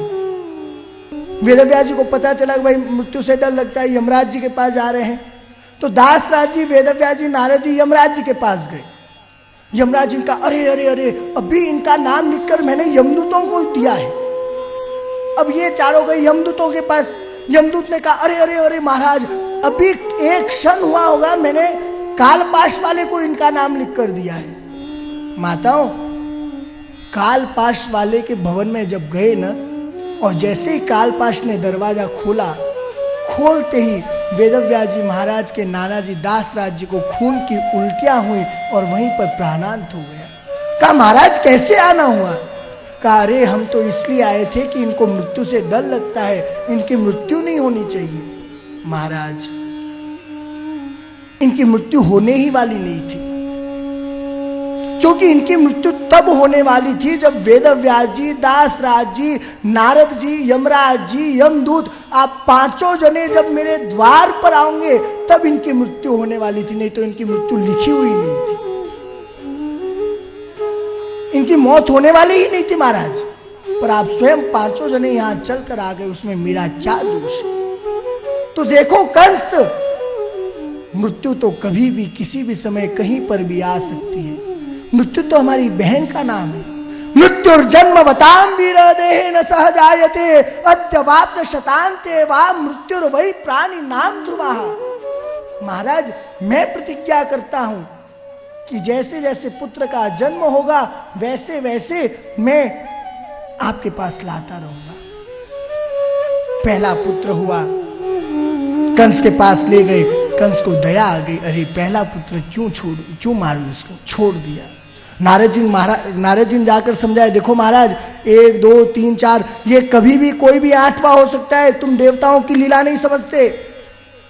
और कंस को भी बड़ा क्रोध आया, कंस ने 6 बालकों को मार डाला, 1 2 3 6 से बालकों को मार डाला। 7वां बालक प्रभु ने संकर्षण के द्वारा रोहिणी मैया के गर्भ में डलवा दिया। माताओं, अब हमारे कन्हैया का जन्मोत्सव होने वाला है। सारे देवता लालायित थे, सारी गौ माताएं लालायित थे, रुक देवकी मैया लालायित थे। सब यही सोच कर रहे हैं कि हमारे कन्हैया का जन्मोत्सव कब होगा। सारे देवता हमारे भगवान कन्हैया को सत्यव्रत के नाम से आवाज दे रहे हैं। सत्यवदम सत्य परम त्रिसत्यम सत्यस्य योनिम निहितं च सत्ये सत्यस्य सतभृत सत्य नेत्रम सत्यात्मकम त्वाम शरणम प्रपन्नाः। अरे प्रभु आप सत्यव्रती है, आप मन में ऐसा विचार मत कीजिएगा कि कंस तो मेरा मामा लगता है इसलिए मैं जन्म ही न लूं। प्रभु आप सत्यव्रती हो, आपको मारना ही पड़ेगा। आप अगर इन्हें नहीं मारेंगे तो फिर इन्हें कौन मारेगा। प्रभु आप जन्म लीजिए। और सारी वासी भगवान को आवाज देने लगते हैं।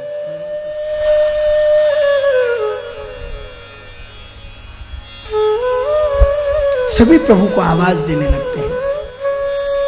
मैं निवेदन करता हूं कि हमारे बीच में जो उज्जैन नगरी के महापौर साहब आए हुए हैं और हमारे बीच में जो भी मान्यजन आए हुए हैं कि आप केवल भगवान की कथा के लिए 5 मिनट का समय और दें, क्योंकि अब प्रभु का प्राकट्य उत्सव होने वाला है। तो अगर आप 5 मिनट का समय देते हैं तो उसमें आपको थोड़ा आनंद और भी ज्यादा प्राप्त होगा। इसलिए सभी मिलकर हम हमारे गोविंद को आवाज लगाएंगे, जिससे हमारे गोविंद शीघ्र अतिशीघ्र इस पृथ्वी पर आ जाए।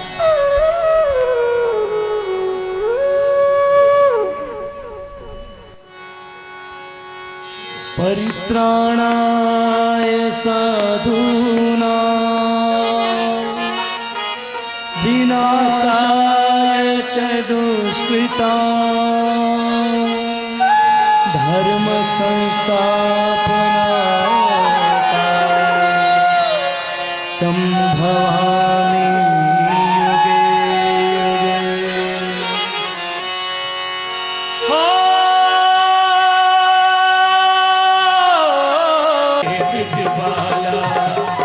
बाल बाल एक एक से पूछे, बाल बाल एक एक से पूछे, कहाँ है मुरली बाला रे बड़ी देर भई नंदलाला तेरी राहत के बिजबाला। ओ बड़ी देर भई नंदलाला तेरी राहत के बिजबाला। दोनों हाथ ऊपर करते हुए जय जय श्री राधे।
देर भई नंद लाला तेरी राहत के ब्रिजबाला ओ बड़ी देर भई नंद लाला तेरी राहत के ब्रिजबाला ओ बड़ी देर भई नंद लाला तेरी राहत के ब्रिजबाला ओ बड़ी देर भई नंद लाला तेरी राहत के ब्रिजबाला ओ बड़ी देर भई नंद लाला तेरी राहत के ब्रिजबाला कृष्णा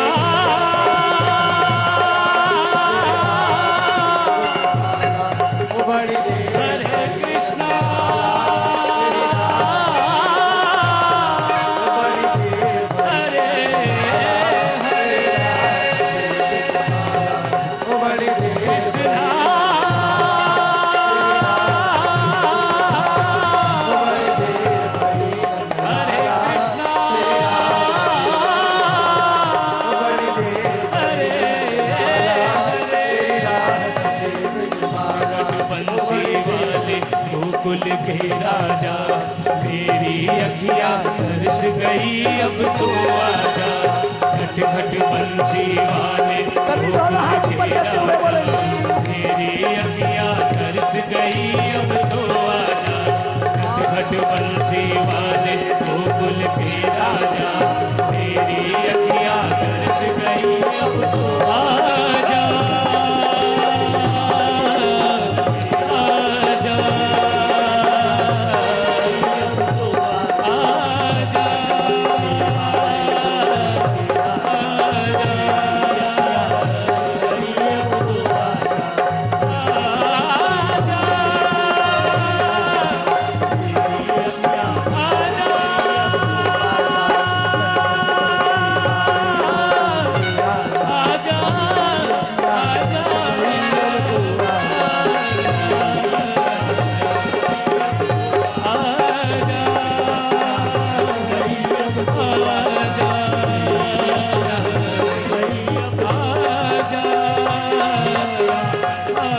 आजा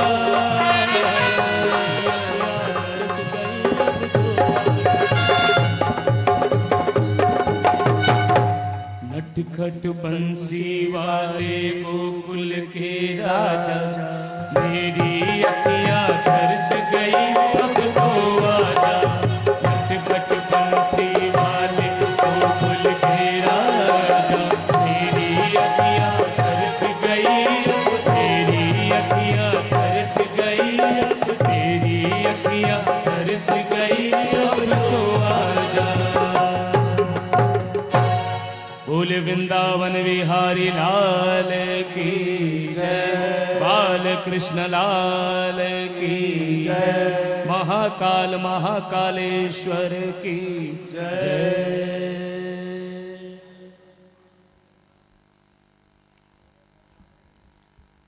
माताओं, सभी ने मिलकर हमारे गोविंद की स्तुति करना प्रारंभ किया। मेरे गोविंद की स्तुति करने पर कृष्ण पक्ष की अष्टमी तिथि थी, बुधवार था, रोहिणी नक्षत्र था, रात के ठीक 12 बजे है, भाद्रपद मास है।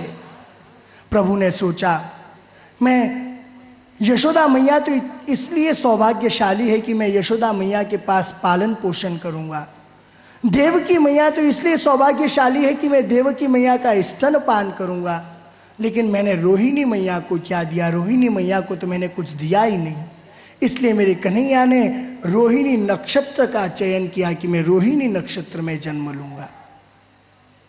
माताओं, ठीक 12 बजे रात्रि के पूरे कारागृह में प्रकाश हो रहा है, पूरे ब्रजमंडल में सन्नाटा छा रहा है।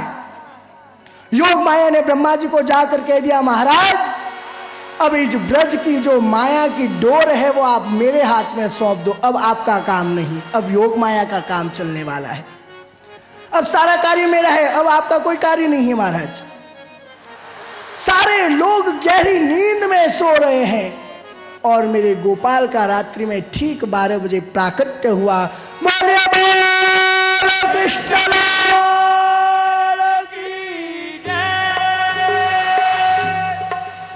भगवान अपने हाथ में शंख चक्र गदा पद्म धारण किए हुए हैं, तो होता है वासुदेव।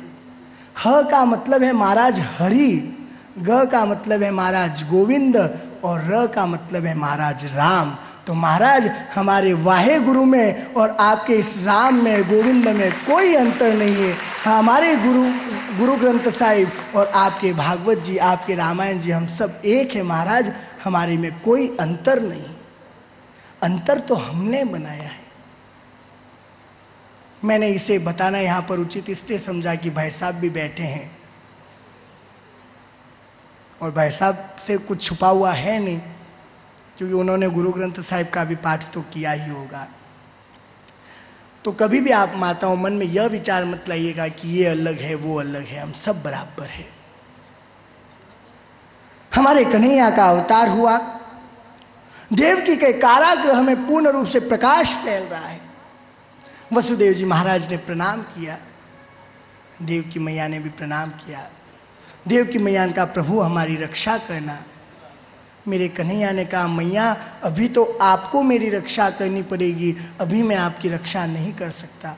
कहा प्रभु हम आपकी रक्षा कैसे करेंगे? कहा मैया आप मुझे गोकुल में नंद बाबा के यहाँ छोड़कर आ जाओ। वसुदेव जी महाराज ने जैसे ही हमारे कन्हैया को टोकरी में डाला और टोकरी को अपने हाथ में लेकर एक कदम आगे चलने लगे, और उसी समय वसुदेव जी महाराज के जितनी भी हथकड़ियाँ थी, बेड़ियाँ थी, वो अपने आप खुलकर नीचे गिरने लग गई। कारागृह में जितने भी ताले लगे हुए थे वे सारे ताले अपने आप खुलने लग गए, दरवाजे अपने आप खुलने लग गई और माताओं मूसलाधार वर्षा प्रारंभ हो गई। वसुदेव जी महाराज को यह आभास भी नहीं हो रहा है, यह भी पता नहीं चल रहा है कि यमुना जी कहाँ है और जमीन कहाँ है। वो एक एक कदम डर के मारे रख रहे हैं कि कहाँ जमीन है, कहाँ यमुना जी है। वर्षा के जल में मेंढक बोल रहे हैं, बिजलियां चमक रही है, बादल गरज रहे हैं, मूसलाधार वर्षा हो रही है। वसुदेव जी महाराज एक एक कदम आगे चलते जा रहे हैं।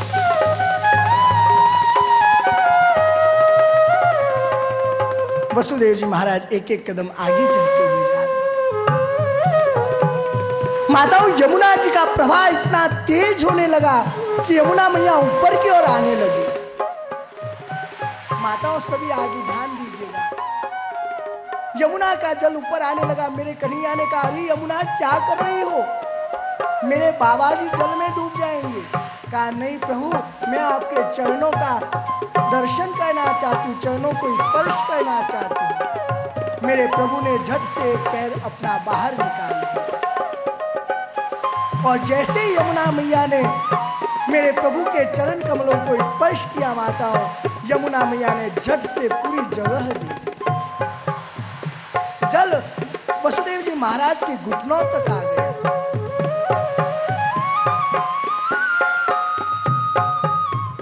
वसुदेव जी महाराज जाते जा रहे हैं, जा रहे हैं, जा रहे हैं।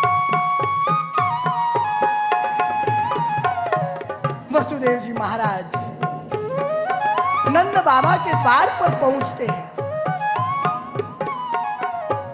माताओं वसुदेव जी महाराज जब नंद बाबा के द्वार पर पहुंचे ना, सभी एक बार हमारे कृष्ण कन्हैया लाल की जय जयकार करेंगे। बोले बाल कृष्ण लाल की माता साक्षात ठाकुर जी नंद बाबा के द्वार पर पधारे हैं। नंद बाबा के द्वार पर पधारने के बाद वसुदेव जी महाराज ने यशोदा मैया के पास हमारे लाला जी को सुलाया है। वहां पर जो कन्या का जन्म हुआ था उस कन्या को उठाया है, उस कन्या को उठाया है और पुनः मथुरा की ओर प्रस्थान करने लगते हैं। माताओं जब वसुदेव जी महाराज उस कन्या को लेकर जैसे ही मथुरा कारागृह में प्रवेश करते हैं ना, अपने आप सारे ताले लगने लग गए, अपने आप हथकड़ियाँ और बेड़ियाँ लग गई। इसका तात्पर्य यह है कि जब जीव माया के कार्यों में फंसने लगता है ना, तो वह अपने आप बंध जाता है, और जब जीव भगवान के चरणों से जुड़ने लगता है ना, तो वह अपने आप सारे बंधनों से मुक्त हो जाता है, सारे कष्ट उसे छोड़कर भाग जाते हैं। उसी प्रकार से वसुदेव जी महाराज ने जब कन्हैया को हाथ में लिया, सारे बंधनों से मुक्त हो गए, और माया को हाथ में लेते ही जैसे ही वहां पर पहुंचे, माया जोर जोर से विलाप करने लगी।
गोकुल उत मथुरा नगरी, इत गोकुल उत मथुरा नगरी, इत गोकुल उत मथुरा नगरी, इत गोकुल उत मथुरा नगरी।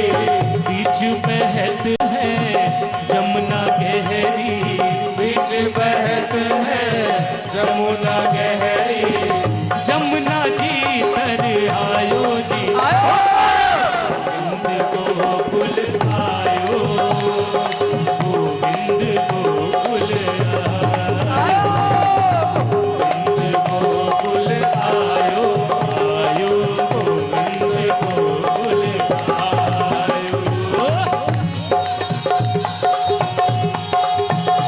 जय हो। बोलो कृष्ण कन्हैया लाल की।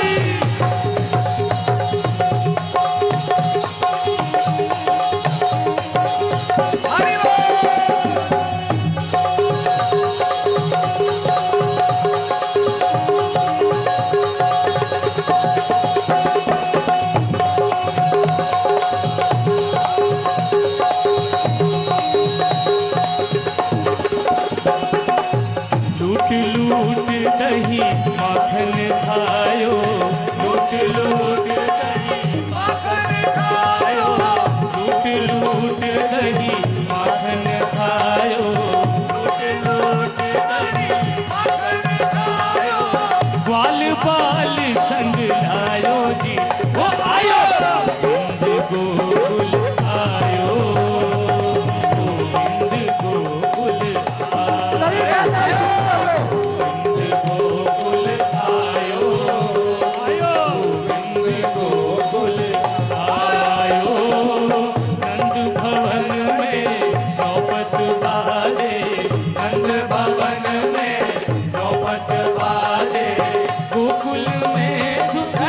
मथुरा में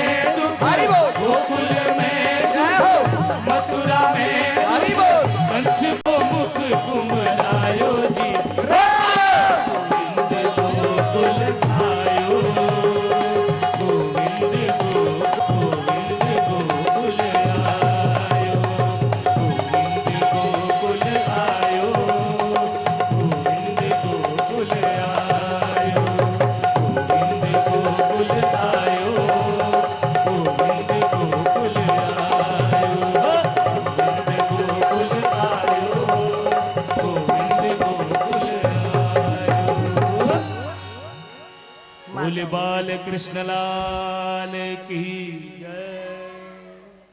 माताओं, आज प्रातः काल देखिए माताओं, ये गुब्बारे अपने आप इसलिए फूट रहे हैं कि शायद हमारे बीच में भी साक्षात आनंद देवता प्रकट हो चुके हैं। प्रेम से बोले श्री राधे। ये देखिए अपने आप फूट रहे हैं।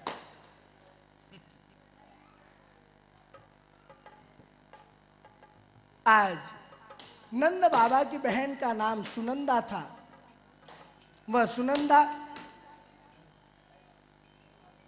आज यशोदा मैया के कक्ष में जाती है। यशोदा मैया के कक्ष में जाकर क्या देखती है कि आज यशोदा मैया के पास में कोई छोटा सा बालक लेटा हुआ है।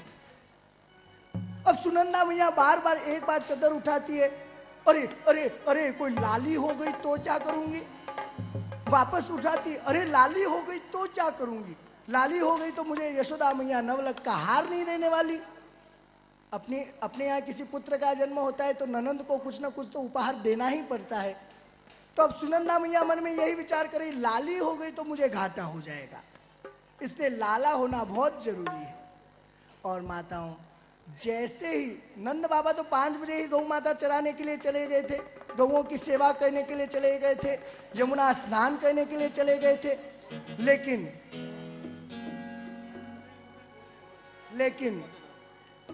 लेकिन आज जब सुनंदा ने पूरी चादर हटाकर देखा तो लाला है।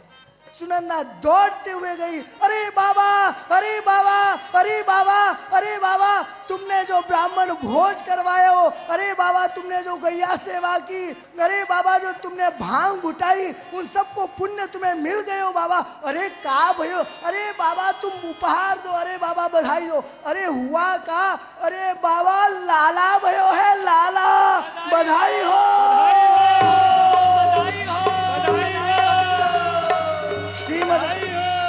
श्रीमद् भागवत सेवा परिवार जोधपुर ट्रस्ट की ओर से उज्जैन के सभी महानुभावों को, सभी सम्मान्य गणों को कृष्ण जन्म की बधाई हो, बधाई हो।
कृष्णा।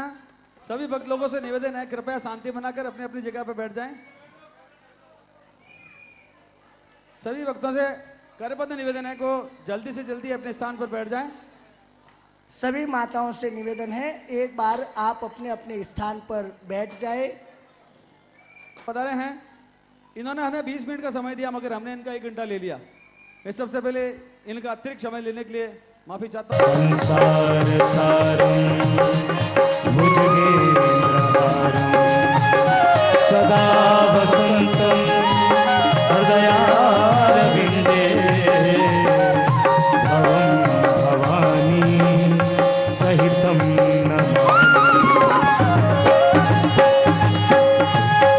अधर धर मुरली भजैया की आरती कृष्ण कन्हैया की अधर धर मुरली भजैया की आरती कृष्ण कन्हैया की। कृष्ण तुम मथुरा जन्म लियो, कृष्ण तुम मथुरा जन्म लियो, नंद कर मंगलाचार कियो, नंद कर मंगलाचार कियो, यशोदा गोद खिलैया की आरती कृष्ण कन्हैया की। यशोदा गोद खिलैया की आरती कृष्ण कन्हैया की।